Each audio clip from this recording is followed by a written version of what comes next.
যদি বলা হয় রাত 12টায় মালাকুল মাউত এসে আপনার রূহ নিয়ে যাবে, this night is your last night in your life, আপনার জীবনে এটা শেষ রাত, এখন আপনি যে নামাজের সুযোগটা পাবেন, লাস্ট চান্স, আপনি ওই দিন কি করবেন?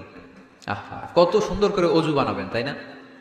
সাদা ধবধবে পাঞ্জাবি পরে আতর মাখবেন, মুসল্লাটা বিছিয়ে, হায় রে কি সুন্দর নামাজ, কি সুন্দর রুকু দিবেন আপনি। ওই দিনের রুকুটা হবে আপনার জীবনের শ্রেষ্ঠ রুকু, ওই দিনের সেজদা হবে আপনার জীবনের শ্রেষ্ঠতম সেজদা। সেজদায় লুটিয়ে পড়ে চোখের পানি দিয়ে আপনি জায়নামাজ ভিজিয়ে দিবেন, তাই না? কারণ আপনি confirm this is your last সালাহ, এটা আপনার শেষ নামাজ। তো প্রত্যেক ওয়াক্তে যে দাঁড়াই, কোনো গ্যারান্টি আছে যে আরেকটা নামাজের সুযোগ পাবো? তাহলে প্রতি ওয়াক্তেই আমরা এটা ভাবি না কেন যে এটা আমার জীবনের শেষ নামাজ হতে পারে? বিশ্বাসীরা যখন নামাজে দাঁড়ায় তারা ভাবে it could be my last and final সালাহ। চিল্লায় বলতে হবে ঠিক কিনা? এজন্য আল্লাহ বললেন, কাদ আফলাহ